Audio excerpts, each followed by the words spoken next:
Hoy, día lunes 6 de julio del 2026, cuando son las 7 de la noche con 3 minutos. Gracias por la puntualidad y la asistencia. Vamos a iniciar en primer lugar haciendo una pequeña retroalimentación del trabajo que se desarrolló la sesión anterior. En la sesión anterior estuvimos viendo la importancia de la gestión. Una buena gestión puede levantar, y no solo levantar, sino que proyectar una institución. Y una mala gestión o una gestión deficiente puede destruir una institución o simplemente mantenerla en una misma posición durante toda su vida. Hasta que el dueño, la dueña se muere, los hijos vienen y venden lo que a los padres tanto le costó. Me ha tocado ver muchísimo esas situaciones con centros educativos, que esas personas han dado todo por ese centro educativo y cuando fallecen los hijos lo primero que hacen es vender porque no quieren nada con el tema de educación formal o no formal, no quieren nada con ese tema. Para eso hay que tener vocación y pasión, dos cosas. Vocación, que es el llamado, y pasión, que es lo que a mí me va a mantener en esa posición de motivación personal y motivar a otros también. En la clase anterior entonces vimos el tema de la gestión, pero también vimos dos puntos que se transformaron en asignaciones. Una primera asignación que se hizo aquí en clases, que era visión, misión y valores. Cada uno de ustedes subió a Padlet su misión, su visión y sus valores. Se explicó brevemente que hay una forma de construir una visión, hay una forma de construir una misión y también hay una forma actualizada de construir los valores. Expresaba sobre los valores que antiguamente eh, se colocaba un listado de valores y eso era suficiente, pero luego el tiempo y la pedagogía va cambiando, se estima hoy necesario que el valor sea acompañado de una redacción que de algún modo nos ayude a verificar si ese valor lo estamos cumpliendo y por lo tanto podamos medir si ese valor realmente lo estamos haciendo propio, lo estamos experimentando. Por ejemplo, ¿cómo podemos nosotros medir el valor de la solidaridad? Bueno, cuando se muere alguien y hacemos una colecta, un serrucho que se le llama acá para mandar un aporte, o hay otras maneras también de medir la solidaridad diariamente. Bueno, entonces el valor va acompañado de la conducta. Somos solidarios cada vez que ayudamos a las personas que están a nuestro alrededor o a las personas que vienen, que acuden a nuestra institución como clientes. Ya, ahí está, es diferente. No es solo solidaridad, no, sino que le agregamos la conducta necesaria para medir ese valor. Por lo tanto, yo observé que varias instituciones, no todas, la mayoría, solamente tienen el listado de los valores. Y también hice alusión, hice el comentario que ya no basta con colocar 17 valores, 12 valores, 9 valores, porque eso es demasiado. Estoy seguro que me reúno con los dueños o con los docentes que imparten docencia en esa institución y le digo, bien, mencióneme los valores de la institución y los voy a poner en un aprieto. Entonces es mejor tener 5 valores, que todo el mundo se los sepa de memoria y que también lo puedan comentar con la conducta apropiada, que tener 18 valores, 16 valores, 9 valores que nadie se los sabe. Y están ahí puestos en la recepción, bien bonito, en un cuadro, bien hermoso, pero que tampoco se viven. No lo sabemos y si no lo sabemos no lo vivimos, porque para poder vivirlos tenemos que conocerlos. Dice un distinguido filósofo contemporáneo que nosotros no podemos amar a alguien que no conocemos, ¿cierto? Bueno, aquí es lo mismo, si nosotros no conocemos los valores institucionales, ¿cómo los vamos a vivir? Entonces ahí hay una posibilidad de mejorar, porque yo ya observé los que han entregado el material, que hay algunos valores que están muy bien y hay otros que hay que trabajarlos. Ahí hay un desafío. Incluso en el otro grupo, una persona con, con muchos años de experiencia en Infotep, yo dije, el, el ideal de, no el ideal, sino que, perdón, la visión de Infotep ya no es válida. Todo el mundo silencio. ¿Por qué no es válida la visión de Infotep? Tal vez en este grupo alguien se atreve a decirme por qué no es válida. Nadie se atreve. La visión más o menos dice así, ser la Yo entiendo institución, que sí es la misión desde su fundación. la visión, la visión, no la misión, la visión de ver.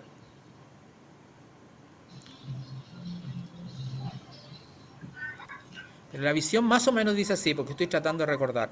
Dice, ser la organización rectora de la capacitación no formal y líder en capacitación en el país. Esa es la visión. Y yo dije, ya, esa visión hay que actualizarla. Saludo, saludo. Sí, buenas, José Luis. Profe, Sí, sí. te escuchamos. Eh, la visión es ser, ser la institución rectora y líder del Sistema Nacional de Formación Técnico Profesional, brindando servicios innovadores de calidad y con pertinencia. Bien. Ahora que usted la acaba de leer, ¿por qué hay que actualizar esa visión?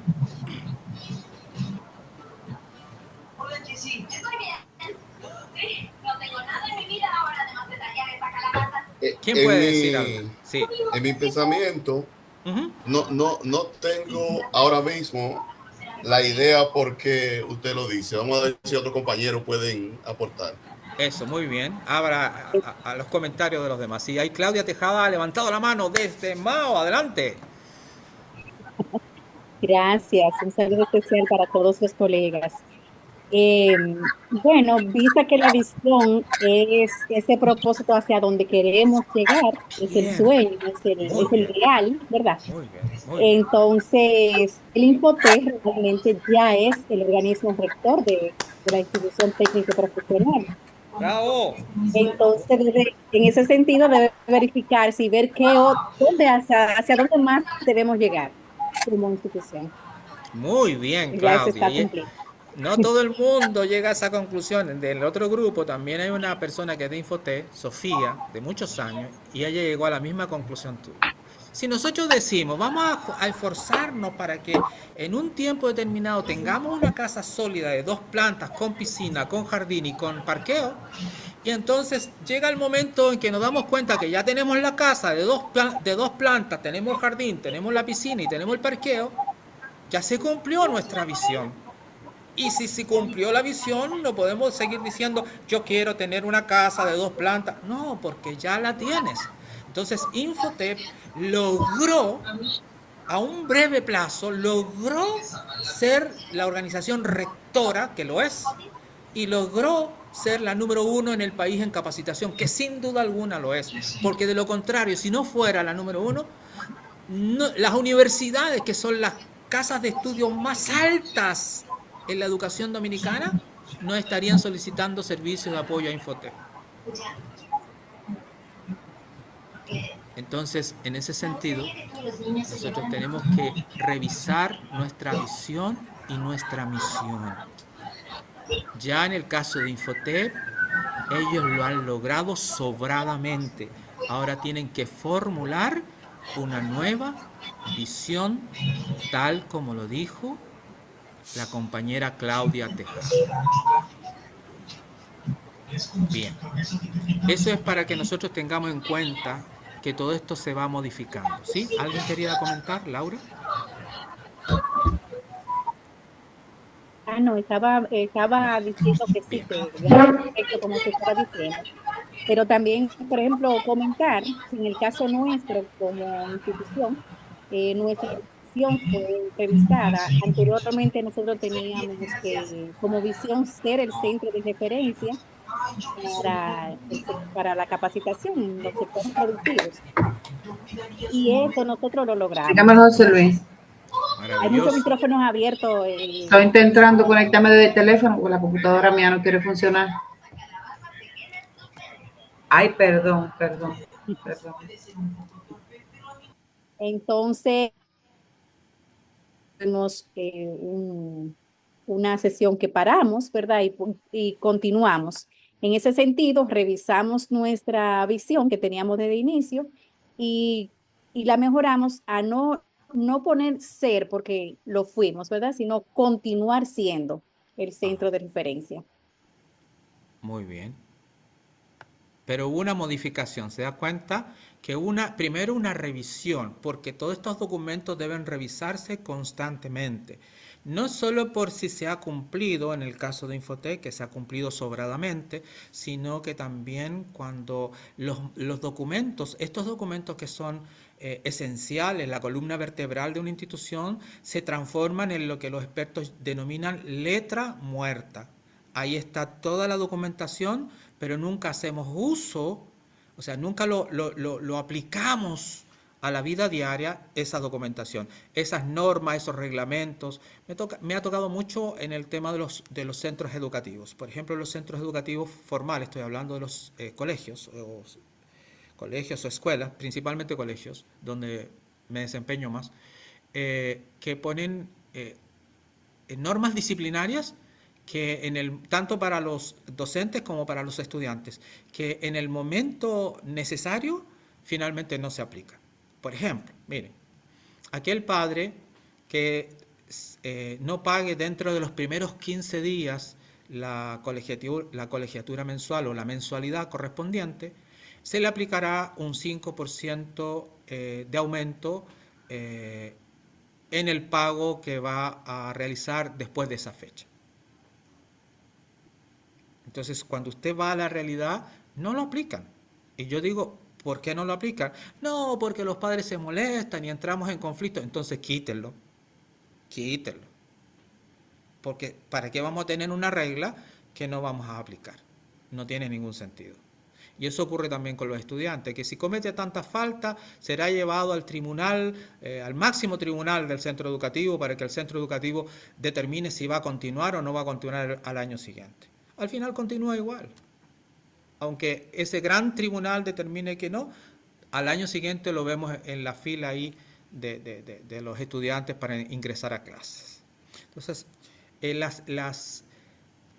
todos estos idearios, toda esta documentación, todas estas normas que nosotros mismos vamos construyendo, deben ser para aplicarlas en la vida, no para tenerlas ahí como letra muerta. Vamos entonces ahora a ver solamente dos FODA, solamente dos de todo el grupo, que me llamaron mucho la atención por el buen trabajo, porque estaba muy bien hecho. Y más me llama la atención una organización de belleza, que es de Sonia, ¿no? Me llama mucho la atención porque, por ejemplo, SSM, que también me ha llamado la atención, es una institución internacional.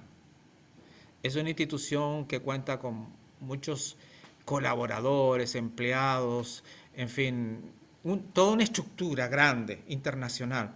En cambio, Sonia no es una estructura internacional, pero por lo que yo pude ver está muy bien hecho el trabajo. Entonces me gustaría justamente, ¿y por qué elegí una pequeña y una grande? Por lo mismo, porque yo les dije en la primera sesión que me toca asesorar a distintas instituciones y los problemas de las pequeñas son los mismos problemas de las grandes, aunque ustedes no lo crean. Son las mismas, a mayor amplitud o a menor amplitud, más amplificado o menos amplificado, pero las problemáticas son las mismas, porque donde están los seres humanos se producen los mismos problemas. No exactamente los mismos, pero problemas muy parecidos, muy similares. Bueno, somos seres que tenemos miedos, que tenemos 5 emociones, el miedo, la ira, la alegría, la tristeza, la aversión, el rechazo, ¿no es cierto?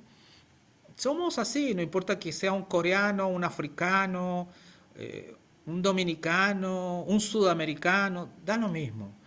Esencialmente somos muy parecidos unos a otros. Entonces, le voy a pedir a estas dos instituciones, a Sonia, el COS y Centro de Belleza Sonias, y a la organización SSM, que fue presentada la semana pasada por Diego Jaramillo, que puedan presentar, compartir el FODA en pantalla y que hagan una breve lectura, una rápida lectura de sus trabajos, por favor. Yo no sé si tienen a mano ahí el material para poder presentarlo. Buenas noches, profe. Le habla Sonia. Sí, Sonia. Y no puedo compartir, pero podría leerlo. No sé cómo usted me recomiende. Bien, porque estoy de celular y no tengo con la laptop. Bien, voy a hacer lo siguiente. Yo voy a entrar a la plataforma, como yo tengo acceso, y voy a buscar el trabajo que ustedes presentaron, y ahí lo voy a compartir y usted lo va a leer. Gracias. ¿Le parece bien? Perfecto. Perfecto. Lo hacemos de esa gracias. manera. Me imagino que usted debe sentirse muy orgullosa y contenta de que yo me haya referido a su organización en el día de hoy, ¿no? Para mí es un honor estar recibiendo esta capacitación. Ya he tenido oportunidad de recibir capacitaciones con usted, lo cual nos honra. No sabía. Sí, sí. Y por el tiempo que tenemos en la institución, no es la primera vez que nos exponen a encontrarnos con nuestra realidad. Pero sin embargo, en esta oportunidad, como que estamos un poco más maduros y entendemos que vamos a salir de la zona de confort. Y este análisis que usted nos ha puesto de buscar el accionar, de buscar nosotros mismos la herramienta de subsistir con lo que llamamos, por ejemplo, una debilidad o una amenaza, lo podríamos convertir en una fortaleza. Muy bien. Entonces, de verdad me honra y espero seguir aprendiendo de ustedes. Gracias. Sonia, para que no sea muy cansón, agotador, porque hay otras cosas que vamos a abordar en el día de hoy, me gustaría que usted, por ejemplo, leyera solamente dos de cada una, dos fortalezas, dos oportunidades, dos debilidades y dos amenazas, y luego vamos al segundo cuadro donde también vaya a leer dos, dos y dos. ¿Le parece? Perfecto, entonces leemos dos de ambos ejercicios, ¿no? Sí, porque hay una que es el FODA propiamente tal, y el otro es cómo podemos convertir las debilidades en fortaleza y cómo podemos mantener lo bueno que tiene la institución. Perfecto, ok. Bien. Entonces empezamos con nuestro... Gracias. Sí, fortaleza. Adelante. Empezamos con nuestro análisis FODA. Una de las fortalezas que encontramos es que nuestro cuerpo docente es calificado y avalado por el Infoten, lo que garantiza estándares de calidad, de calidad educativa. También contamos con una instalación física propia, lo que reduce los costos fijos de alquiler y da seguridad institucional. Muy bien. Bien, en cuanto a las oportunidades, tenemos una necesidad constante de los egresados y profesionales del sector. Estas personas siempre quieren actualizarse con talleres cortos y especializados con las ofertas privadas, ya que este tipo de oferta privada el Infoten no lo tiene así, a modo per se. Entonces nosotros podemos articular por ahí. Como empresa local, las empresas locales que requieran capacidad de su personal de manera personalizada, podemos utilizar la infraestructura nuestra. O sea, podríamos tanto usarla como oportunidad, tanto a ellos vendiéndoles servicios, como ellos también usando nuestra infraestructura. Bien, aquí me quiero detener, Sonia.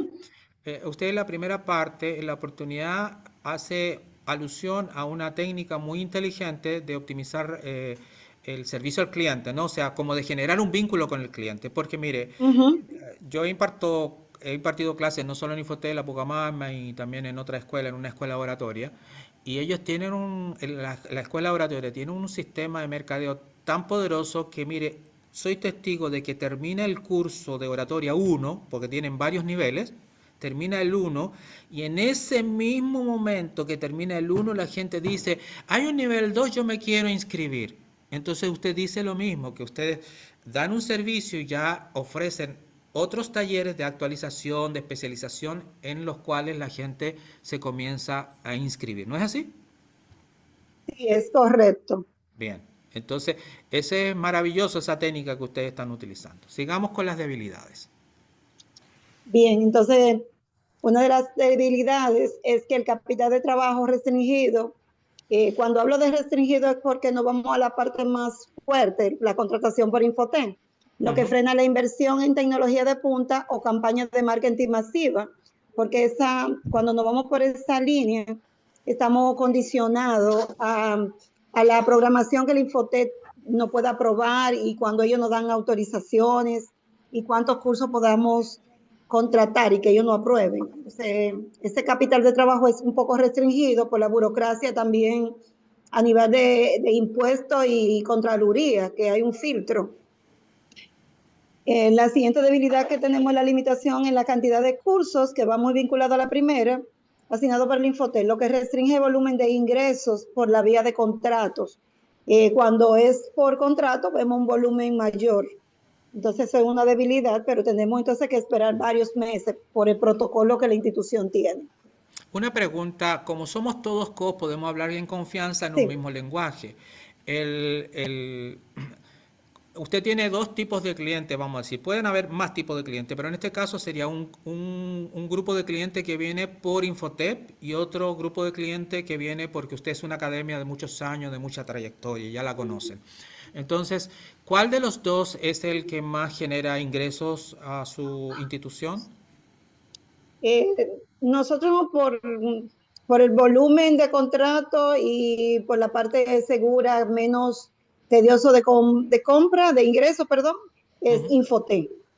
Podemos hacer un contrato, qué sé yo, global, hay en partida, pero es un dinero que tú dices, te ayuda para el presupuesto anual.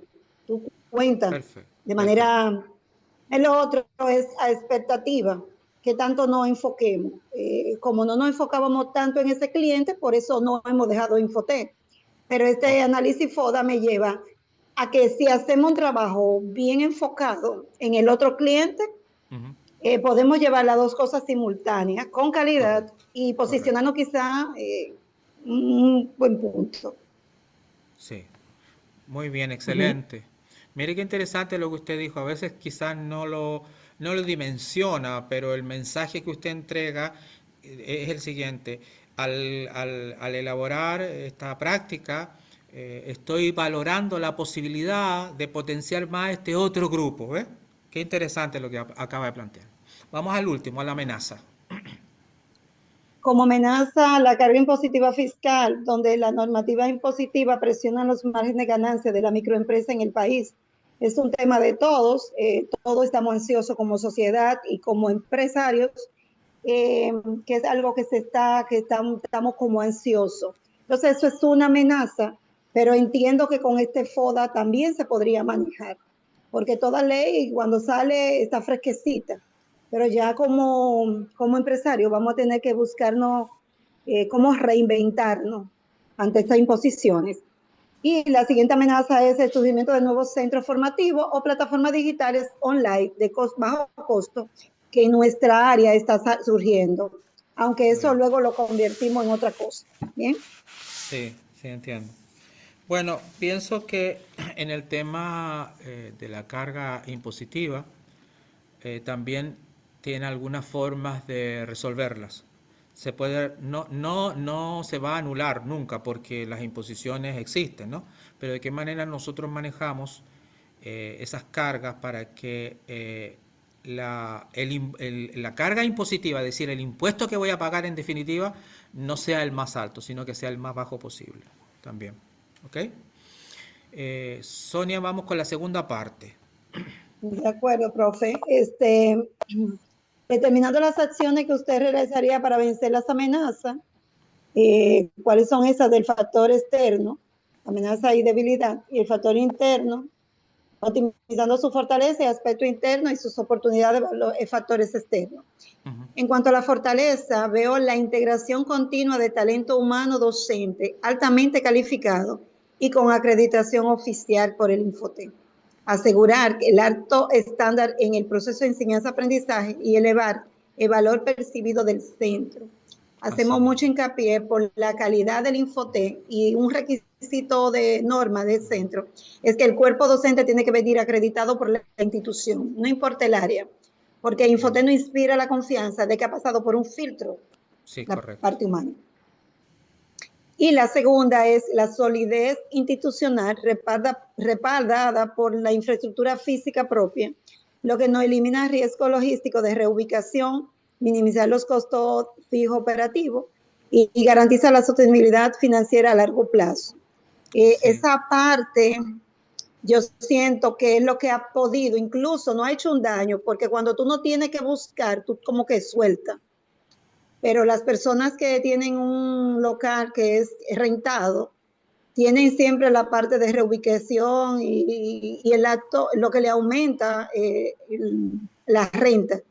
Sin embargo, esa fortaleza la tenemos, la cual vamos a valorar, y hay otras cositas que podemos hacer para ayudarnos con ese costo, que nos lo estamos ahorrando, pero podríamos reinvertirlo. Muy bien, perfecto. Seguimos con las Les voy a leer la oportunidades. oportunidad. La tendencia creciente en el mercado laboral hacia la actualización de competencia, generando una demanda continua de profesionales en el área técnica, que buscan talleres de especialización corta, de corta duración bajo la modalidad privada. Son muchos los que se acercan y de hecho el mismo cliente muchas veces le da la opción de qué busca. Esa es una oportunidad la cual nos hemos empoderado de que el mismo cliente y con las encuestas que hacemos de levantamiento, el cliente dice hacia dónde quiere ir. Otra es el mercado potencial en el sector local que demanda programas de capacitación técnica externa y a la medida, idóneo para ser absorbido y ejecutado, optimizando la infraestructura física instalada en nuestro sector. Nos vamos a las debilidades. Deja. Las orillas no pequeñas. Inténtalo. Yo lo intenté.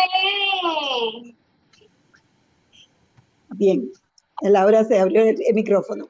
Sí, seguimos. La debilidad, diseñar programas de capacitación diferente a la oferta del Infotep para crear clientes con capacidad de pago.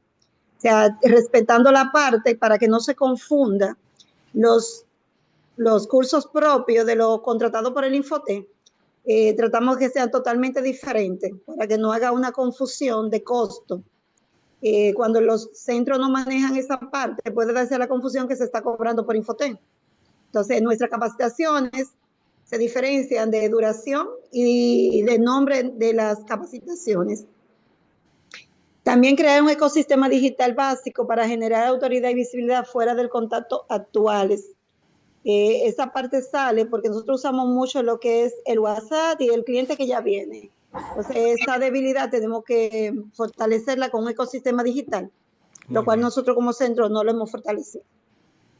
Perfecto. Y, por último, las últimas dos amenazas, estructuración de los costos y margen de contribución al lanzar la oferta privada con talleres cortos y diferenciarnos mediante la oferta de talleres prácticos y presenciales con el respaldo de haciendo uso del respaldo de los años de experiencia, lo cual nos ha garantizado una inserción laboral en que la parte teórica online no lo ofrece. O sea, la parte de ese contacto físico, la gente muchas veces le gusta. Gracias, profe, estoy atenta a sus aportes. Muchísimas gracias a usted. Realmente yo quedé gratamente sorprendido por el trabajo que ustedes hicieron. Felicitaciones una vez más. Así que ahora vamos entonces a compartir de la misma manera a las personas que son de la institución SSM con Diego Jaramillo. No sé si es Diego u otra persona la que va a presentar. Sí, buenas noches. Buenas noches para todos. Buenas noches. ¿Quiere Sí. que yo también le presente su material? Bueno, yo lo tengo aquí a la Perfecto. mano, profe, muchas Maravilloso. gracias.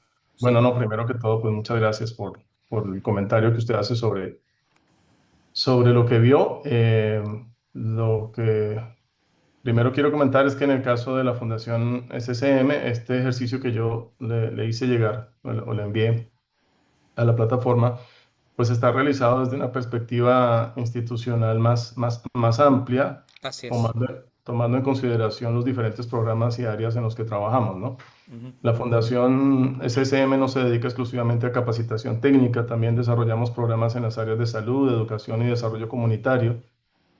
Sin embargo, entiendo que el enfoque de este diplomado pues está dirigido a lo que es la capacitación. Entonces, usted comentó que pues la idea era, para no volverlo muy grande, pues al menos colocar tres de cada uno, y eso fue lo que se hizo, ¿verdad? Eso es correcto, así es. Entonces, porque realmente es mucho más amplio, el FODA, digamos, tratamos de actualizarlo cada cierto tiempo porque siempre van generándose cambios y esto, digamos, es como como tomamos algunos puntos de esa actualización que se ha hecho en los últimos meses de lo que es el FODA, ¿no? Entonces, ¿usted le parece que lea todo los que están ahí? ¿Le Eh, leo todas? Fortaleza. vamos a hacerlo tal como lo hicimos con la colega Sonia. Vamos a leer Sí. entonces dos de cada columna. Dos fortalezas, dos oportunidades, dos amenazas y dos debilidades.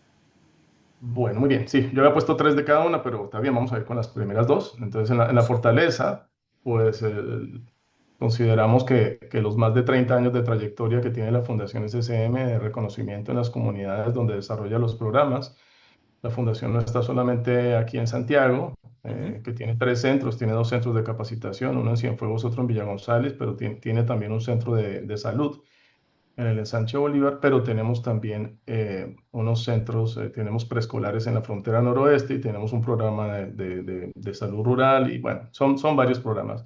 Entonces, durante más de 30 años, pues consideramos que eso es importante porque es una trayectoria que también está acompañado digamos, de un prestigio que tiene que ver con la congregación, que las hermanas de la congregación crearon en el momento en que llegaron aquí y las religiosas en este país son muy respetadas y ellas vinieron Ujú. de Estados Unidos a hacer un trabajo importante, así que eso es importante mencionarlo. Y en segundo punto, la amplia experiencia en programas de salud, de educación, capacitación técnica y desarrollo comunitario.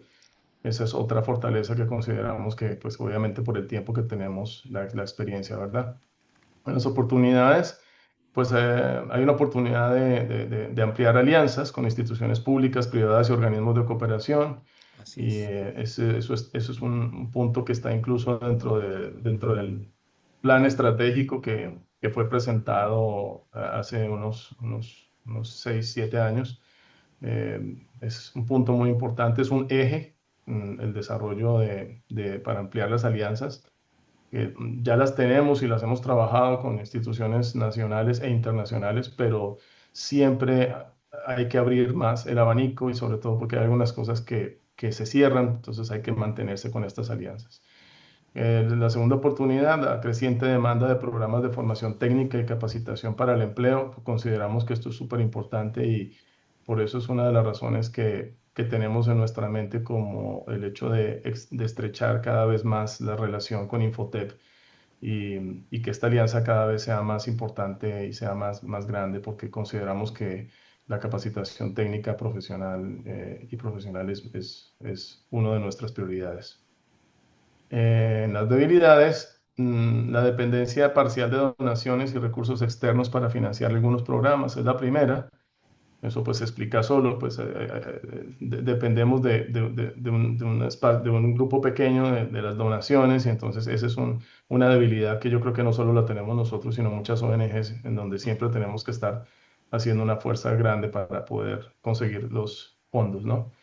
Em, entonces, esto también pues va ligado con el segundo punto, que es las limitaciones presupuestarias para ampliar algunos servicios e inversiones en infraestructura y tecnología, que a pesar de que hemos contado con un buen respaldo, de todos modos, pues cuando uno quiere crecer más, pues tiene obviamente que apretar más de pronto los presupuestos y es un poco más complejo, ¿no? En las amenazas, tenemos que los cambios de políticas públicas y en la normativa que regula las organizaciones sin fines de lucro cada vez vemos que todo lo que tiene que ver con la relación que hay con el gobierno y con las instituciones públicas, pues se está volviendo un poco más complicada, porque se está expandiendo, porque se está profesionalizando más, pero a la vez también se está burocratizando un poco más, o al menos eso es lo que, la idea que nos surge. Y esto es entendible porque pues es normal que cuando se van ampliando los proyectos, pues también se tienen que ir ampliando los filtros y se tienen que ir ampliando la forma en que se hacen los controles, ¿no? Así es. Por otro lado, la reducción de fondos de cooperación internacional y de mayor competencia entre organizaciones para acceder al financiamiento cada vez es más complejo, eso es una amenaza también. Y bueno, ahí le leí ya 2 de cada una, dejé la número 3 por fuera, pero no sé, entonces si usted quiere voy allá lo que tiene que ver con la contraparte, ¿no? Que sería Sí, por se ve favor. la página. En las fortalezas, entonces, lo que yo había mencionado en el primer punto, pues tenemos las acciones que se determinarían para contrarrestar esto o para compensar lo que sería este FODA. El primer punto, fortalecer la capacitación continua del personal para mantener la calidad de los programas y los servicios. Esto va de la mano de los requerimientos pues, que hace Infotep, y entendemos que que Infotep va creciendo mucho, lo hemos visto en los Así más de es. 20 años que tenemos trabajando con Infotep, Ujú. y eso nos pone un poco de presión, pero también nos gusta porque pues, se supone que tenemos que estar de la mano con la mejora de la calidad, ¿no? Con el mejoramiento continuo de la calidad. En el segundo punto, las fortalezas, tenemos que aprovechar la experiencia y el prestigio que la Fundación tiene para ampliar el impacto de los programas en nuevas comunidades, que ese es otro trabajo que estamos haciendo no solamente en capacitación, sino también en lo que tiene que ver con los programas de salud y otra parte. En las oportunidades, que son los factores externos, pues tenemos que gestionar nuevos convenios con instituciones públicas, empresas privadas y organismos de cooperación, porque pues la Fundación tiene que en lo posible pues no contraerse, sino como mínimo mantenerse y proyectando a crecer. Y en el segundo punto, desarrollar nuevas ofertas de capacitación de acuerdo con las necesidades del mercado laboral y de las comunidades. Eso es un desafío porque nuestras capacitaciones están digamos, en lugares de población que está creciente, que no propiamente es vulnerable, aunque tiene parte de población vulnerable, pero lo que sí en Fuegos y Villa González, que son las áreas donde tenemos nuestros centros de capacitación, entendemos que hay que estar permanentemente actualizándose e innovando para entender cuál es la necesidad que tiene la comunidad con respecto a las nuevas ofertas de capacitación. En las debilidades, diversificar las fuentes de financiamiento mediante proyectos y estrategias de captación de fondos. Eso es un trabajo que es muy importante y que estamos muy comprometidos con eso, que no es tan fácil, porque digamos que hay que hacer mucho ruido y hay que mostrar lo que estamos haciendo. En el punto 2, invertir gradualmente en infraestructura y tecnología de equipamiento según las prioridades institucionales, pues esto también va de la mano también del presupuesto y de cómo nos podamos financiar. Y por último, en las amenazas, que son los factores externos, mantener actualizada la documentación institucional y asegurar el cumplimiento de la normativa vigente. Eso es algo en el que yo personalmente directamente estoy trabajando y aprendiendo, y eso es parte realmente de lo que hace también este diplomado, estar aprendiendo y estarse actualizando sobre la documentación, que ese es, bueno, por ejemplo, en el módulo, creo que es en el módulo 7 de este diplomado, vamos a ver parte de eso, ¿no? Entonces, creo que ese es muy, muy, muy importante. Y por último, fortalecer la sostenibilidad financiera mediante alianzas estratégicas y una adecuada planificación presupuestaria, que también es de cuidado. Ese es un trabajo que se hace en equipo también con el Departamento de Contabilidad y con la misma junta directiva, con los comités que hacen parte o con los que trabajamos. Eso sería básicamente ya lo que es nuestro FODA. Maravilloso por la profundidad y por la visión holística de ese FODA, muy completo, por eso lo puse esta vez como un ejemplo a seguir. Y por supuesto por su espíritu también y de su equipo de colaboración con este diplomado, también participando desde el primer momento, desde la primera clase, opinando, reflexionando, etcétera, etcétera. Muchas gracias, Diego. Voy a comentar algunos aspectos que usted ha mencionado antes de pasar al próximo tema. El Muchas gracias. compañero Diego nos estaba comentando entonces, en primer lugar, del tema de la carrera técnica o de las carreras técnicas. Ya en Europa, hace muchos años, que se comenzó a fomentar las carreras técnicas, en Sudamérica también. Puedo hablar de Chile porque yo vengo de ese país. Un técnico en las zonas mineras, un técnico en las zonas mineras puede ganar más dinero que un profesional con licenciatura o con maestría. Porque evidentemente ese técnico en una zona minera donde se extrae oro, cobre, cualquier otro metal precioso, genera más riqueza. Entonces evidentemente tiene que también ganar proporcional al trabajo o a la responsabilidad que asume. Entonces en República Dominicana esto se está dando con varios años de retraso, pero es algo positivo para nosotros los que estamos ahora aquí trabajando en el área técnica.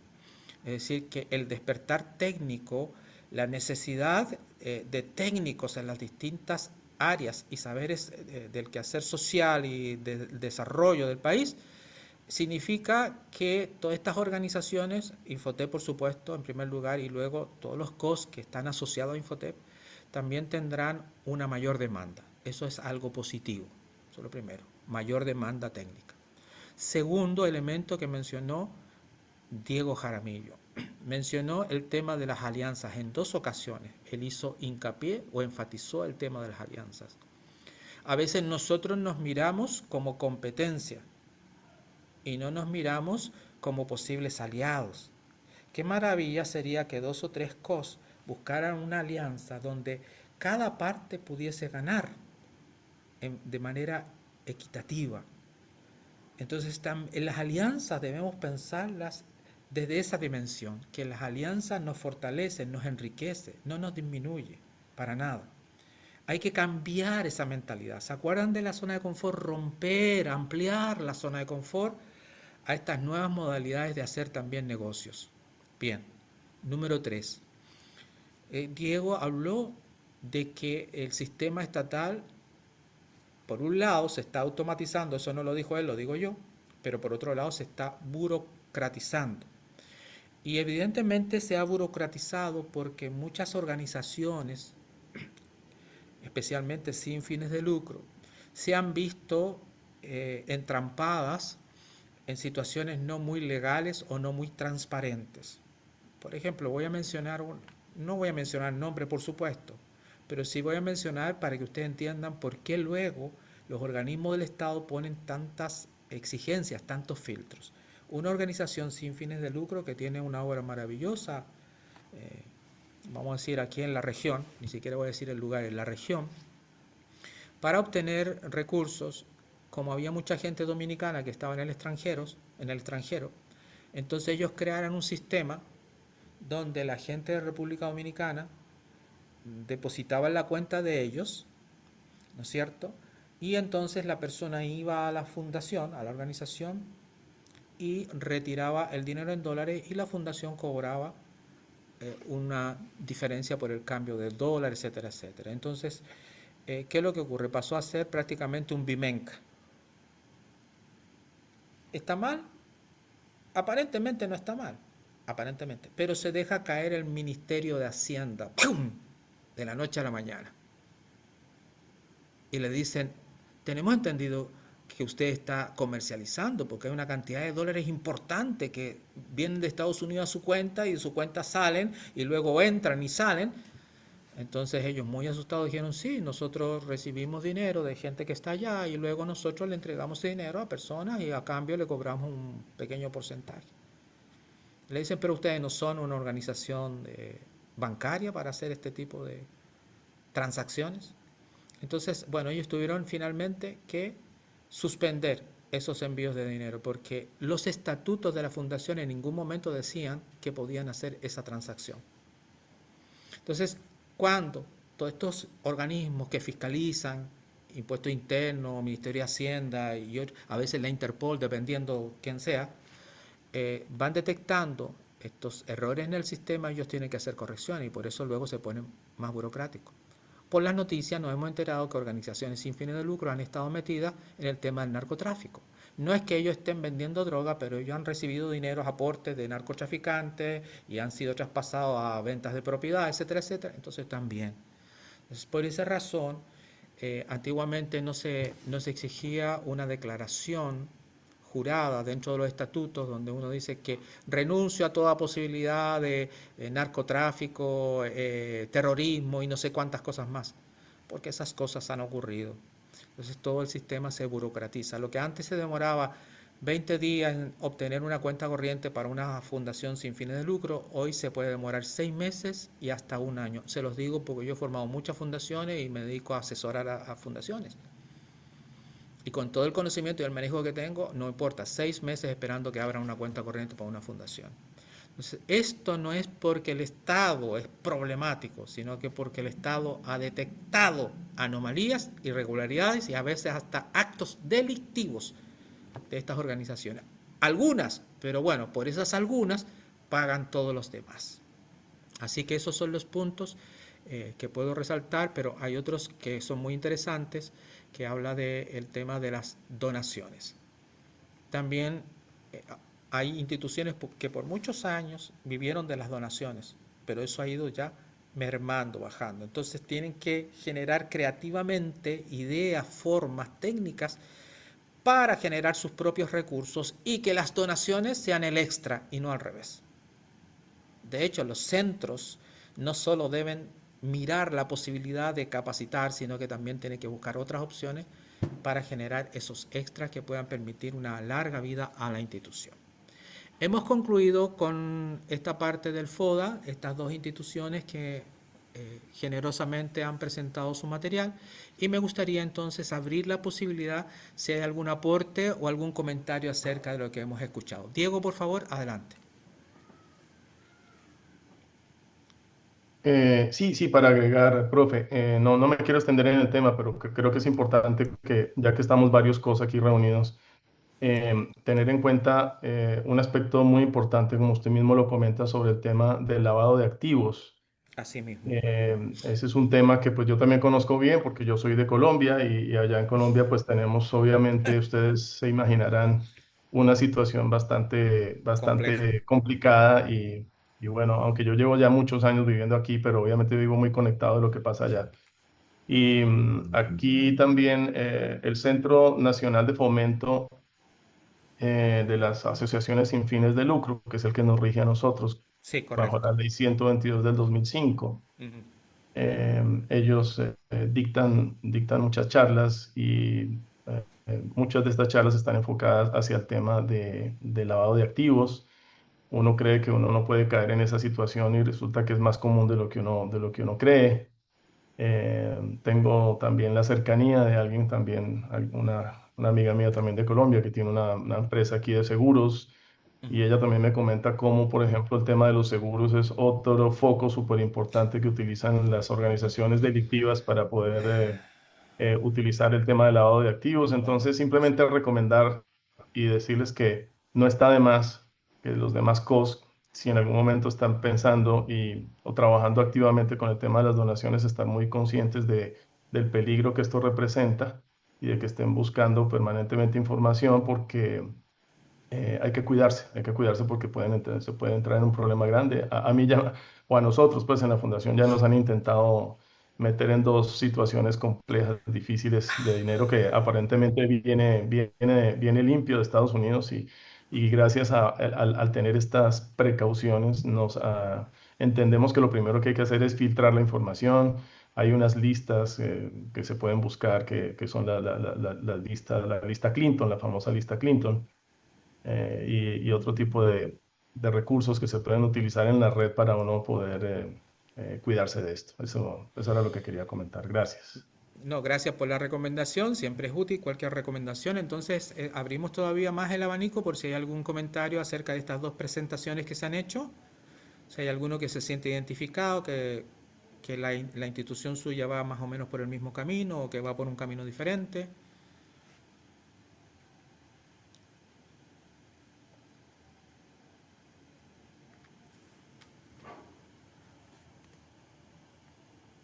Bien, como ahora está el mayor grupo de personas, 29 personas, aclaro que la clase de hoy es la última clase que hacemos de manera sincrónica. El material sigue expuesto en la plataforma y cierra la fecha estipulada según el horario oficial o la calendarización oficial, pero presencialmente, perdón, no presencialmente, virtualmente, una clase como esta, en el día de hoy es la segunda y última clase. Vamos entonces inmediatamente a lo que viene para esta sesión de hoy y me voy a la plataforma. O sea, me voy a ir mejor directamente a la diapositiva porque en la diapositiva tengo todo el material. Bien, voy a abrir la diapositiva entonces. La clase anterior me estuvo ayudando una de las colegas presentes. A ver si otra persona ahora puede colaborarme con la lectura, por favor. ¿Quién de ustedes puede apoyarme con la lectura? Bien, Solenni y Ani Pineda. La vamos a tener presente, Ani. Gracias, Solemni. Voy a compartir entonces la diapositiva.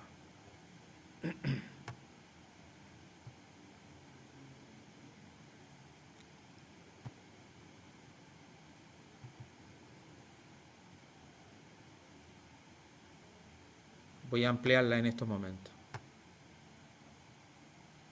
Bien.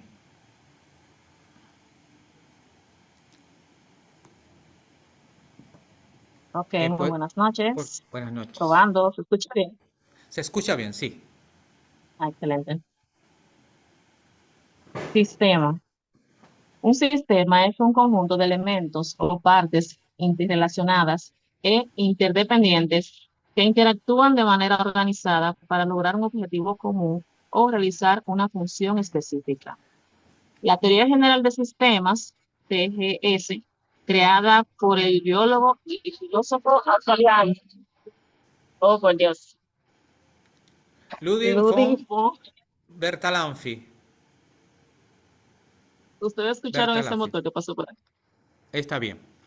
Muchísimas Bien, pues. gracias. Entonces, vamos a entrar en algo que es muy importante dentro de una institución, de una empresa cualquiera.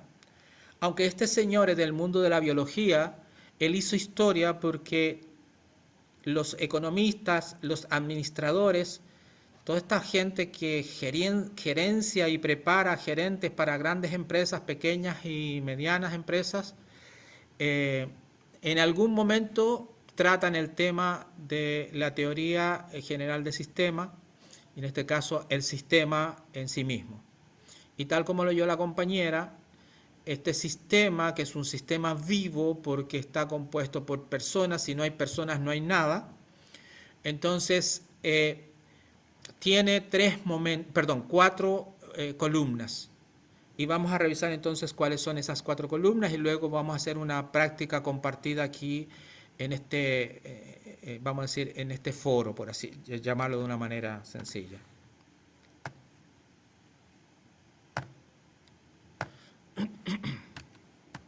¿Va? Voy a dejar de compartir porque se frizó la diapositiva, no quiere reaccionar, pero voy a volver a compartir.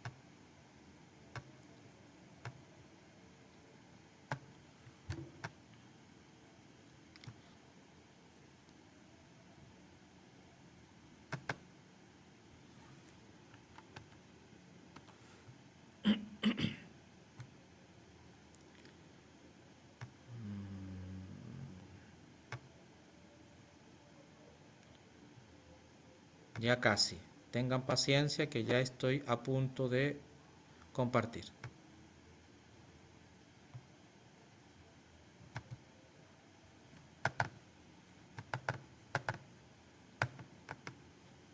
Bien. Ahora estoy compartiendo y voy a ampliar la diapositiva. Ok. Siguiente. Por favor.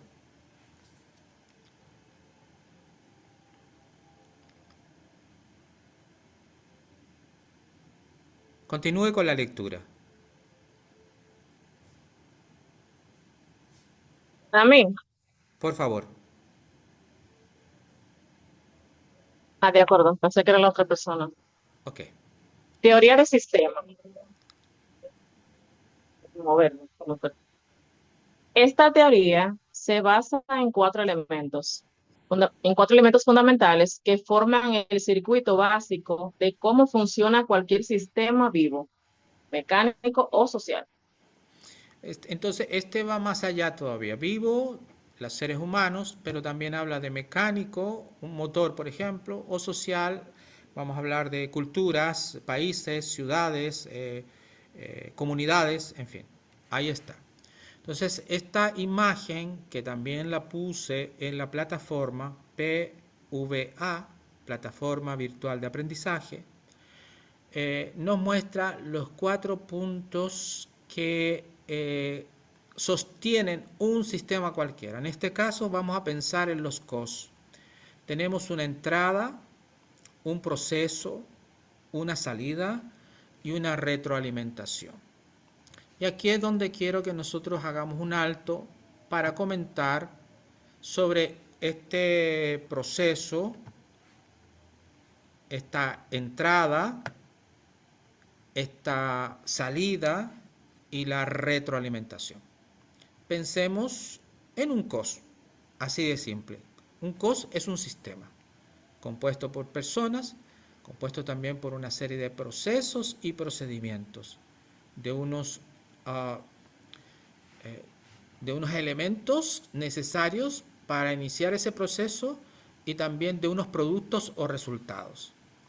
Ya hay algunas personas que me di cuenta que subieron su asignación sin todavía haber compartido esta clase, este momento, y estuve leyendo rápidamente y vi que algunas cosas estaban bastante bien y por eso con mayor razón creo necesario compartirlas. Vamos a ver quién de ustedes se anima a compartir así verbalmente, no leyendo, sino que verbalmente, cuáles serían los elementos fundamentales que debemos considerar como una entrada en un COS, que es una organización educativa finalmente. ¿Cuáles podrían ser esos componentes de entrada o esos requerimientos de entrada?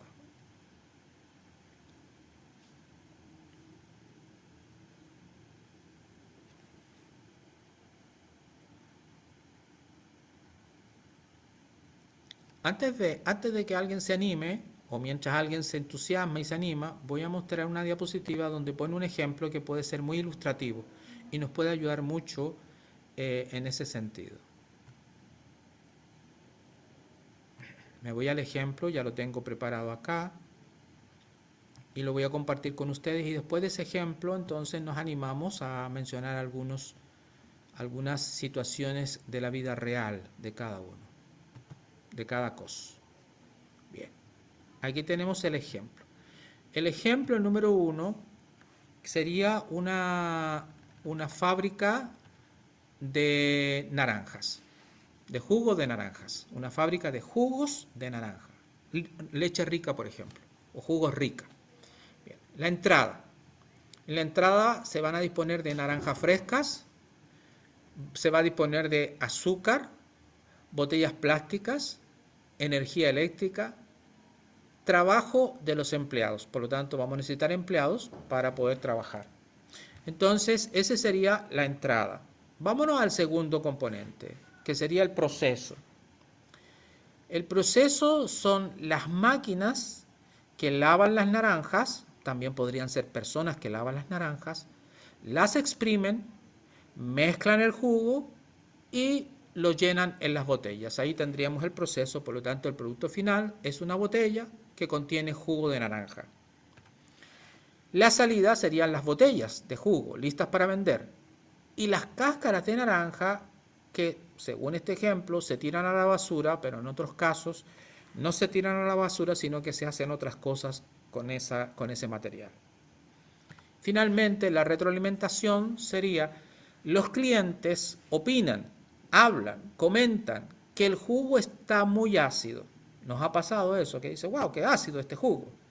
La empresa usa esa información para cambiar la entrada.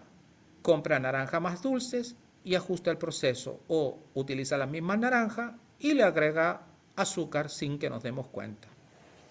Ahí estarían entonces los 4 componentes de la teoría general de sistemas aplicada a una fábrica de naranja. Ahora vamos a aplicar entonces esta misma teoría a nuestros COS.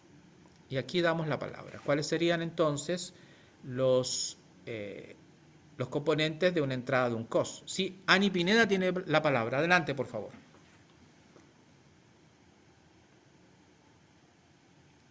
Active su micrófono. Bueno, Eso es. bueno, en nuestro caso, nosotros como Centro Operativo de Pucamaima, lo voy a puntualizar específicamente con el curso técnico de enfermería, que es donde nosotros más estamos, o sea, tenemos un público muy interesado. Inicialmente nosotros realizamos una recepción de documentos de cada uno de los solicitantes. Y obviamente se verifica que esos documentos estén bajo los lineamientos que requiere el Infotep. Luego de ahí, nosotros contamos con una coordinadora y la coordinadora pues asigna a 2 facilitadores del área como tal para realizar una entrevista y en esa entrevista pues validar los perfiles de cada uno de esos solicitantes. Luego de ahí, que ya seleccionamos los que son propios para realizar el curso, de acuerdo al perfil, solicitamos al Infotep, específicamente al Departamento de Admisiones, que le imparta o más bien le aplique una prueba psicotécnica. Y ya entonces eso nos va a permitir a nosotros en qué áreas los chicos están débiles o están bien. Esa es la entrada como tal para finalmente ya seleccionarlos. En el proceso, obviamente, buscamos que se cumpla con cada uno de los requerimientos, tanto a nivel teórico como práctico, de lo que requiere el programa como tal. Una salida, los chicos tienen que cumplir al final ya con todas sus horas, las transversales, toda la teoría, en fin, cumplir con la cantidad de horas que exige el programa. Y finalmente se les aplica el examen final en el hospital asignado. La retroalimentación que normalmente recibimos es que los chicos salen de ahí preparados bajo un nivel académico de calidad. Usted me dirá. Bien, va bien encaminada. Es todo. Sí, va bien encaminada, pero hay lo que se llama un componente crítico, aunque los tiempos han cambiado, pero todavía sigue siendo crítico. El facilitador, el docente, como queramos llamarle, que debe estar también en la entrada, porque si usted no contrata docentes, no se produciría el proceso educativo, de aprendizaje. Entonces, tenemos por un lado los participantes o estudiantes, como bien dijo usted, en todo ese proceso de admisión, de evaluación, ¿no es cierto?, diagnóstica, etcétera, etcétera. Ahí está. También tenemos que tener el tema del educador o del facilitador. También tenemos que tener todo lo que tiene que ver con la infraestructura e inmobiliario. Si no hay infraestructura, si no hay mobiliario, si no hay, qué sé yo, sillas donde sentarse, mesa o butacas, lo que sea, también estaríamos en déficit. Entonces, tenemos que ir agrupando quizás por distintas áreas, podría ser por la parte de recursos humanos, quizás por la parte administrativa, etcétera, etcétera. Ani, sí, usted quiere complementar, adelante. Sí, ese punto que usted mencionó sobre el tema de la infraestructura y demás, que antes de nosotros como centro operativo contar con la acreditación de esa acción formativa como tal, debemos de haber cumplido con todos esos requerimientos. Si yo como centro operativo no cuento con la infraestructura adecuada, Infotep no me va a acreditar. Eso es correcto, sí, es correcto. Pero eso está también, todo eso que usted acaba de comentar está en la entrada. Eso no es parte del proceso, sino que es la entrada.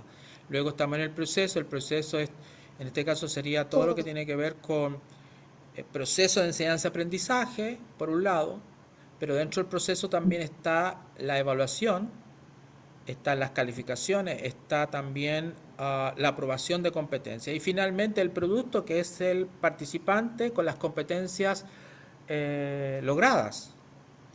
Y luego entonces viene esta retroalimentación que usted comentó, porque por ejemplo podemos, como nos damos cuenta en la universidad a veces, que el currículum que estamos usando, que los planes y programas que estamos usando tal vez no están suficientemente actualizados y cada cierta cantidad de años o cada tiempo se revisan y se actualizan y se modifican, se mejoran.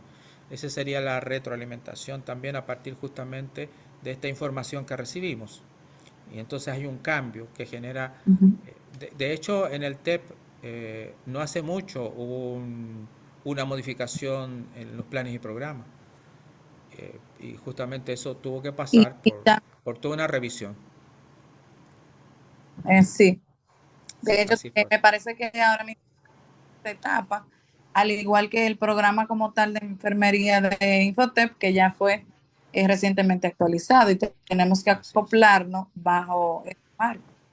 Sí, sí, y en ese sentido, Rosemary, que antiguamente como que todo era más lento, o sea, tal vez una carrera no se revisaba en años y ahora, o un programa de especialización, pero ahora la demanda, la tecnología y la demanda de la sociedad actual es una revisión permanente, porque, por ejemplo, no se puede entender una enfermera que no esté vinculada a la tecnología. Porque hoy hay una serie de aparatos que antes no existían, que nos ayudan a mejorar el servicio en el ámbito de salud, por supuesto. Bien. Gracias por su valioso aporte. Muchísimas gracias. No sé si hay alguien más. Hay alguien más. La compañera fue muy ilustrativa y en ese sentido me quedo muy contento con la presentación de Ani. Bien. Vamos a pasar entonces. Ya tienen una idea de cómo completar esa asignación, que es bastante sencillo. Todos los elementos que necesito. Esto es igual que hacer un sancocho. Exactamente igual. ¿Qué necesito para hacer el sancocho? Carne de este tipo de verduras o vegetales, necesito estos condimentos, necesito agua, necesito atención, que nos olvidamos a veces que necesitamos una olla, nos olvidamos a veces que necesitamos sal, nos olvidamos a veces que necesitamos gas. Si no hay gas, no hay... pero hay leña. Bueno, necesitamos leña entonces. Necesitamos un cocinero. Ponemos todo lo demás y nos olvidamos del cocinero. No es posible. Los vegetales no se van a cocinar a sí mismos, ni las carnes tampoco se van a cocinar a sí mismos. Entonces, tenemos que considerar todos esos elementos del sancocho. Segunda parte. El sancocho en sí es la preparación, la cocción. Ahí está el sancocho.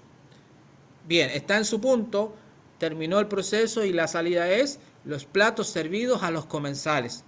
Y los comensales, después de probar el sancocho, dicen, wow, que está rico esto, que sabroso. Y alguien dice, sí, pero le faltó un poquito de sal. O alguien dice al revés, no, esto estaba un poquito pasado en sal. Entonces el cocinero, la cocinera escucha y dice, para la próxima vez lo tendré en cuenta que debo echarle menos sal. ¿Ve usted? Y ahí se produce la retroalimentación y lo que decía Diego al principio, mejora continua. Mejora continua. Nunca nosotros lo estamos haciendo excelentemente bien. Lo podemos hacer en momentos, pero si fuera excelentemente bien quiere decir que no tendríamos que cambiar nada. Y constantemente tenemos que estar respondiendo a los nuevos tiempos. Solenny Rodríguez escribe, en la presentación de la compañera, entonces el programa formativo estaría incluido en la entrada, porque hay un programa, efectivamente. Si no tuviésemos ese programa, tampoco podríamos, porque sería un caos. ¿Y qué me toca hacer ahora? No sé qué voy a hacer, no sé qué contenido voy a abordar. Hay un programa, efectivamente. Solenny Rodríguez escribió sobre eso. Bueno, entonces con esos ejemplos, el del sancocho, el de la compañera de la Universidad Pontificia Universidad Católica Madre y Maestra, creo que es más que suficiente para que ustedes puedan hacer la tarea o la asignación sobre la teoría general de sistemas, que es fundamental. Bien, vamos a última actividad de hoy, que es el organigrama. A veces yo visito instituciones y veo, wow, pero ese organigrama está muy mal hecho. Ese organigrama no tiene orden jerárquico. La secretaria del director o del rector o del gerente tiene más poder que el mismo director, según el organigrama, por lo que estoy viendo. O después del director ponen a la secretaria y la secretaria manda a todo el resto de la gente. ¡Wow, Padre Santo! ¡Cuánto poder, Se ríen algunos porque saben que es cierto, Están recordando situaciones. Bien, vamos entonces a mencionar dos cositas o tres cositas que son importantes dentro de un organigrama, porque todos saben lo que es un organigrama, pero no siempre la gente sabe qué significa esas señales, esas indicaciones y cómo se ejecuta. Yo me voy a referir a un organigrama estructural jerárquico, porque hay diferentes tipos de organigrama, pero yo voy a quedarme con el clásico. Después ustedes investigan con ChatGPT, con la inteligencia artificial y ven otras opciones. Pero el que yo voy a explicar ahora es fundamental para el uso de líneas y también de las posiciones de cada puesto, de cada rol y función de cada puesto. Bien, voy a la diapositiva y luego salgo de la diapositiva para hacer algunas explicaciones.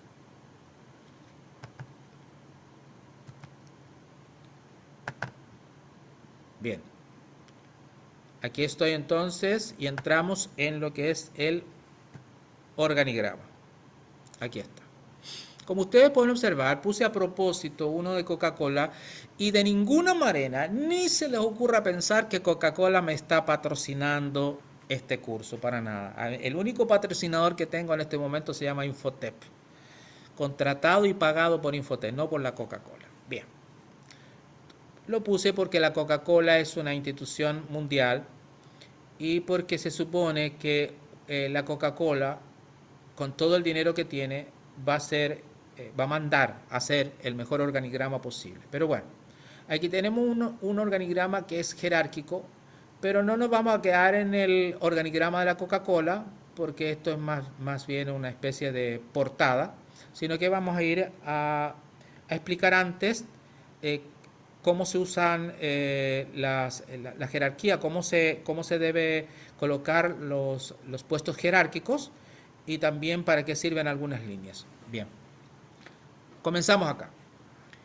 Si vamos a usar un organigrama estructural jerárquico, entonces siempre vamos a comenzar por la más alta autoridad. Y la jerarquía siempre irá desde arriba, desde el puesto mayor, hacia abajo el puesto menor. Vamos a colocar aquí entonces, si fuese por ejemplo el presidente de la fundación, no necesariamente el más alto es el directorio de la fundación. Entonces tendríamos en primer lugar el directorio de la fundación, luego vendrá el presidente.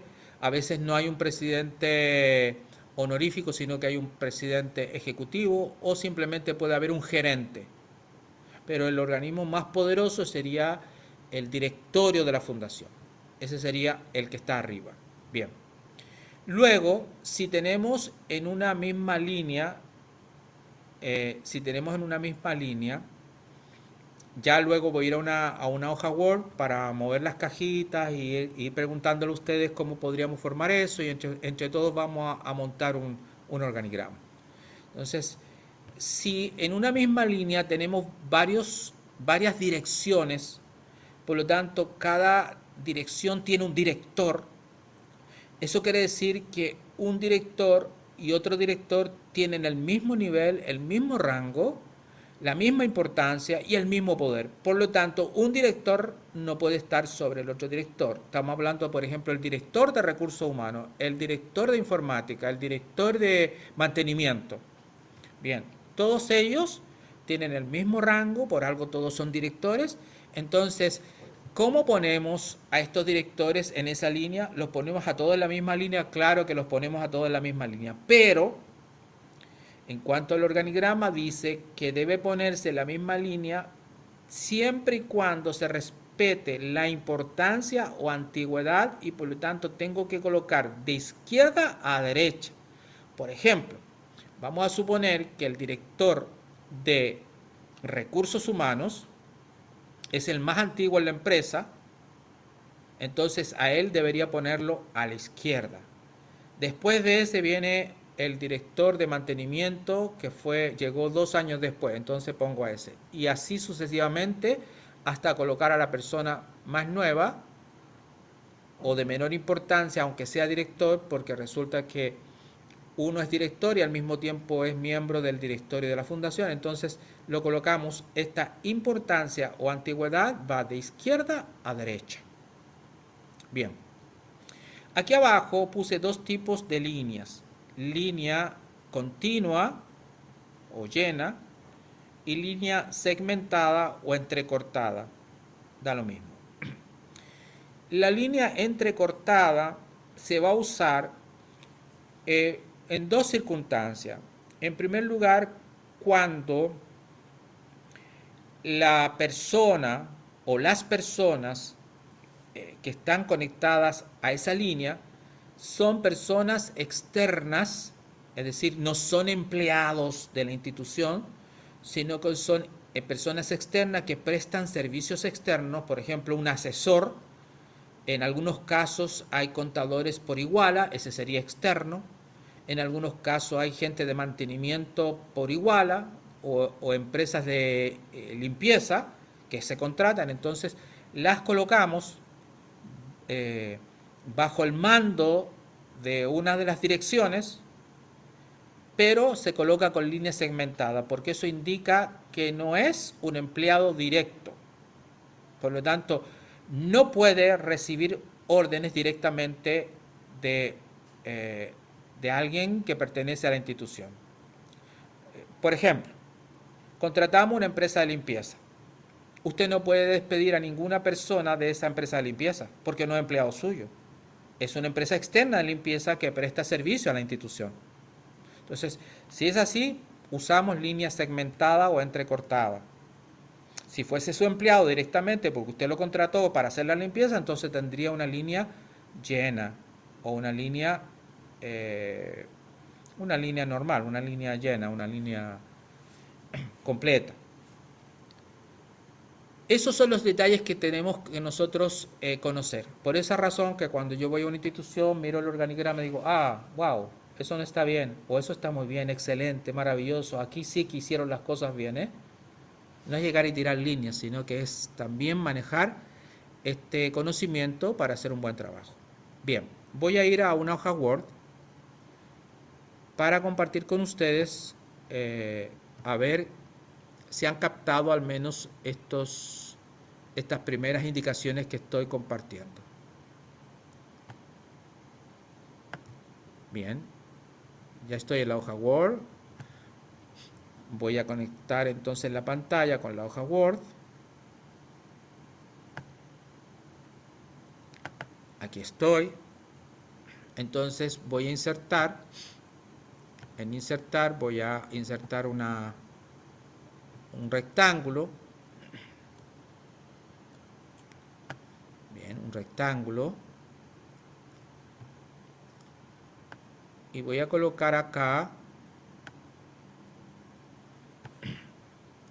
un cargo. Eso es otra cosa. No es conveniente usar nombres en los organigramas. Por ejemplo, usted dice presidente, el señor Diego Rodríguez. No, porque hoy día él es presidente, pero mañana no es presidente, entonces por un solo cambio, se enfermó, se fue del país, falleció, por un cambio usted tiene que hacer todo el organigrama de nuevo. Entonces usted pone presidente, o pone gerente, o pone director de recursos humanos, o gerente de recursos humanos, eso es suficiente. Entonces, vamos a poner aquí, vamos a poner gerente general, gerente general. Me imagino que ustedes me están siguiendo, que lo están viendo, pueden ver lo que yo estoy haciendo, ¿sí? Sí, se está viendo. Voy a... qué bueno, gracias. Voy a copiar esta para...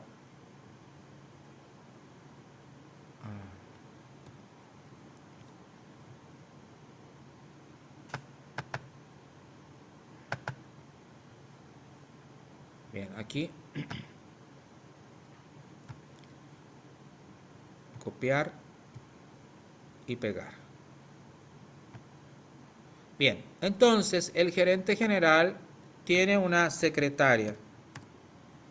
Atención, las secretarias también se clasifican de acuerdo a su función. Existen secretarias administrativas y existen secretarias ejecutivas. En este caso, ¿qué sería conveniente para este gerente general? ¿Una secretaria administrativa o una secretaria ejecutiva?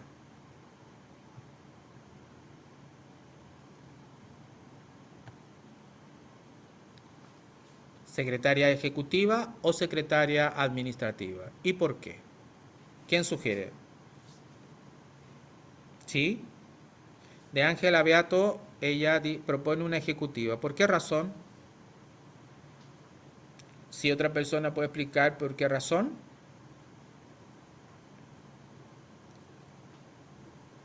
Rosemary.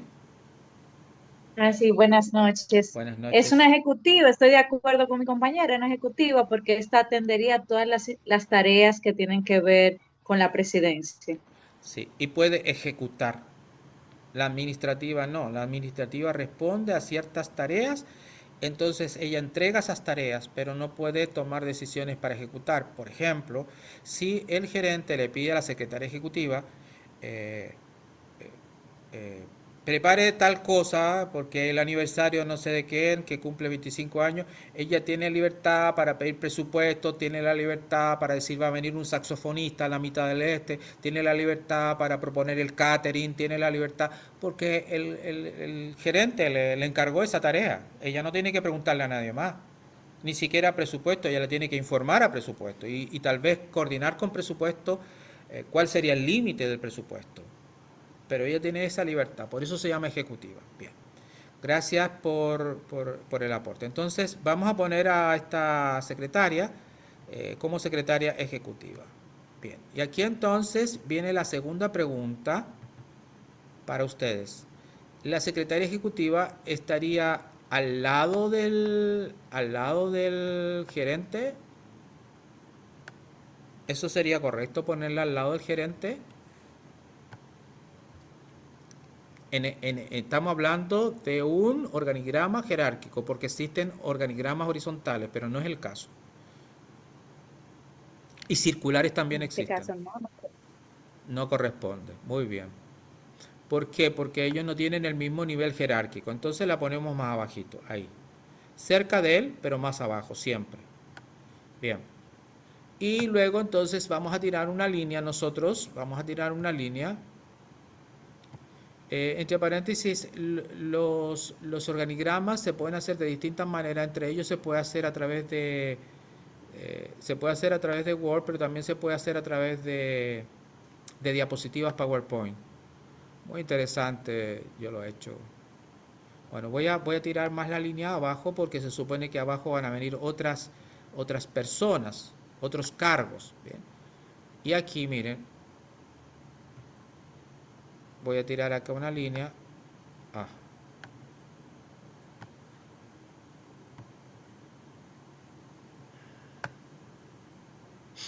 Bueno, entonces aquí la secretaria quedaría un poquito más abajo y luego habría que hacer una línea horizontal para unir la línea de mando, que es la línea principal. Vamos entonces a unirla con la línea de mando. Aquí entonces voy a hacer la línea de mando y aquí pongo, ahí está, listo, ahí está.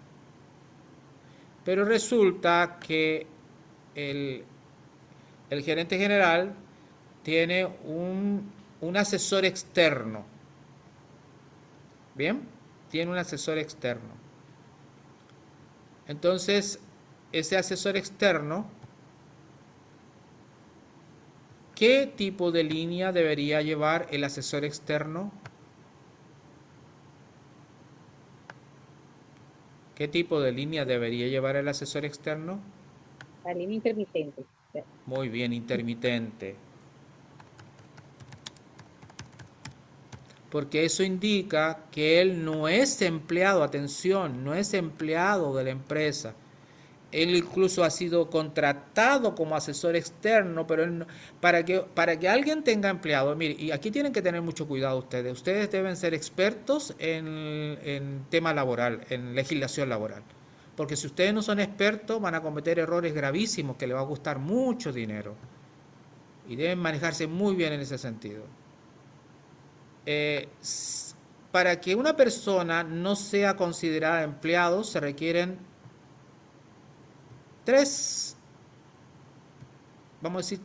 se requieren tres condiciones para que una persona no sea considerada empleado. Tres condiciones. Ahí tenemos entonces el asesor externo con línea intermitente, como dijo una de las colegas.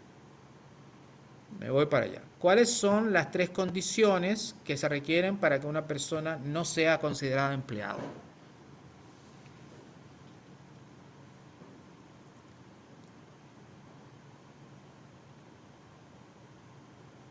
Solenni. Ok, yo lo iba a escribir, pero lo voy a decir. Por favor. Yo pienso que una de las condiciones es que no tenga que cumplir con un horario laboral Bien. establecido. O sea, Uno, porque la que no mayoría de tenga un horario contrataciones... laboral. Bien. Segundo, muy bien. Exacto. A mí el Y aquí, segundo, se lo voy a dejar la oportunidad a otro. bien. Mire, que han ocurrido situaciones porque somos amigos mientras nos queremos, pero cuando hay conflicto económico, sale el diablo. Y ese diablo es el que va al Ministerio del Trabajo. Y lamentablemente, en República Dominicana, me lo ha dicho gente de muy alto nivel del tema legal, la mayoría de las veces, el 90 y tanto %, gana los trabajadores. Rosemary. Adelante. Primero, no haber firmado un contrato indefinido laboral. Bueno, puede ser y no puede ser. ¿Por qué razón? Porque República Dominicana, yo me sorprendí mucho cuando llegué a este país, que aquí existen dos tipos de contrato. El contrato verbal y el contrato escrito. Y mucha gente, muchas instituciones tenían un contrato verbal, que es el más complejo, porque usted dijo, no, yo no dije, sí, usted me dijo tal cosa y que usted me iba a pagar al mes, y vienen los problemas.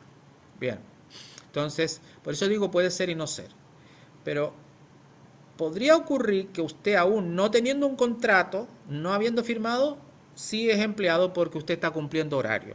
Y si usted demuestra que cumplió horario, es empleado. Y por lo tanto le tiene que pagar todos los años de servicio porque usted ahora le está diciendo, mira, no quiero que vengas más. Entonces, primero, horario. Segundo, asistencia a un lugar determinado. Por ejemplo, usted va a tener que venir todos los días, de lunes a viernes o de lunes a miércoles, aquí al COS, y va a tener una oficina donde usted va a tener que inscribir gente o va a tener que manejar la base de datos y actualizar la base de datos. ¿Pero viene de lunes a miércoles? Sí, pero viene de manera sistemática, en un lugar específico. Ese es el segundo, lugar físico. Y tercero, depender jerárquicamente de alguien. Esos son los tres elementos. Es decir, que si él obedece órdenes suyas, está en un lugar ahí físico y cumple horario, usted está jodido. Es empleado. No, fue una conversación que tuvimos por la comodidad, porque allá en su casa no tiene internet y yo quise hacerle un favor. Lo siento mucho, pero se equivocó. Vamos a ver si ese angelito ahora no es un diablito ahí frente al Ministerio del Trabajo y que le va a sacar hasta el último céntimo a usted. Tres condiciones fundamentales. Horario establecido, lugar físico donde tiene que asistir y dependencia jerárquica. Usted dirá, pero el asesor externo, en este caso, por ejemplo, el técnico de los aires, obedece a sus órdenes. No. Obedece a su solicitud de servicio. Yo quiero que me instales un aire ahí, pero usted no le está diciendo cómo debe hacerlo. Por ejemplo, si el técnico llega al mediodía, da lo mismo que llegue al mediodía o que llegue en la tarde o que llegue en la mañana, no tiene horario. Ni usted le está diciendo, usted tiene que venir todos los días aquí a ver el aire, tampoco. Entonces, el abogado lo mismo. El abogado asiste cuando usted lo invita a una reunión, le explica el tema, él se va piensa, propone hace una propuesta legal y se la entrega a usted. Pero no depende de usted jerárquicamente, no está asistiendo a un lugar específico y no está cumpliendo con un horario. Entonces, eso debemos tenerlo en cuenta. Le digo porque conozco muchas historias lamentables. La mayoría de las veces el que pierde es el empleador. La mayoría. Bien, vamos con el organigrama. Y con esto ya estoy cerrando casi esta parte. Yo sé que hay historias que a ustedes les dan ganas de contarlas, pero mejor no las cuenten. Historias tristes de situaciones que le ha pasado. Bien, entonces tenemos al gerente general, asesor externo con línea segmentada o línea entrecortada o discontinua y la secretaria. No importa si el asesor está un poquito más arriba, un poquito más abajo de la secretaria, da lo mismo. Yo lo podría bajar también y no me va a afectar en nada. ¿Por qué no me va a afectar en nada? No me va a afectar en nada porque él no depende, no es empleado de la empresa, así que no va a pasar nada si lo pongo un poquito más abajo o más arriba. En este caso. Bien. Ok. Ahora, ¿puede haber una línea entrecortada o segmentada entre empleados de una empresa? Sí, puede existir. Pero eso significa que aun cuando son de la misma empresa, aun cuando usted es superior a él, si ponemos una línea segmentada, significa que él no recibe órdenes directas suyas. Por ejemplo, vamos a suponer que hay un administrador. Debajo del administrador tenemos un contador. Y el contador tiene un asistente contable. Bueno, en rigor, las órdenes se las debe dar usted al contador y el contador es el que tiene que darle las órdenes o las instrucciones al asistente contable. Podríamos entonces poner una línea segmentada entre ese director de administración o el gerente de administración y el asistente. Sí podría existir, pero eso quiere decir que las órdenes no las recibe directamente de ese cargo, sino que las recibe de aquel cargo donde la línea es una línea llena. Ok. Quiero detenerme acá para el tema de la antigüedad. Bien, vamos a poner ahora 3 cajitas acá. Vamos a insertar 3 cajitas. Y con esto estaríamos, como les decía yo, culminando esta parte. 1. Vamos a multiplicarlo por 3 esto. Copiar. Y voy a pegar 3 cajitas. 1, 2, ahí está. 2 cajitas más, ahí tenemos las 3.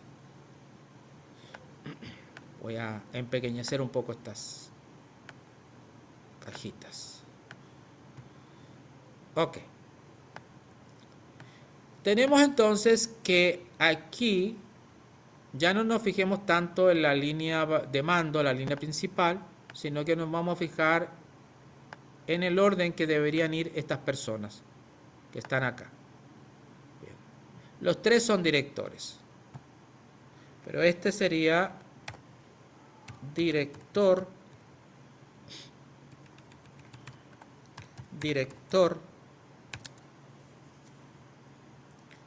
de admisiones.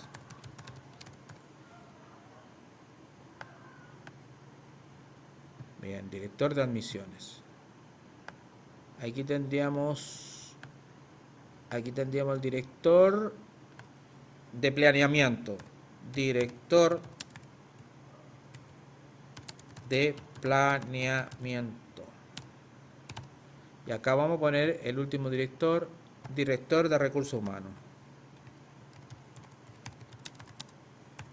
HH, hoy día le llaman talento humano y tienen otros nombres más, pero por nosotros vamos a seguir usando recursos humanos. Bien.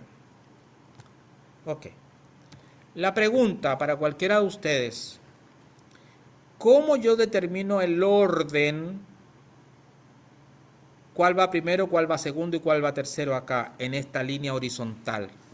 ¿Cómo lo determino? ¿De qué depende quién va Primero, segundo y tercero. Tenemos 3 direcciones, pero las 3 direcciones tienen un orden. Entonces, ¿cómo determinamos quién va en el primer lugar, quién va en el segundo lugar y quién va en el tercer lugar?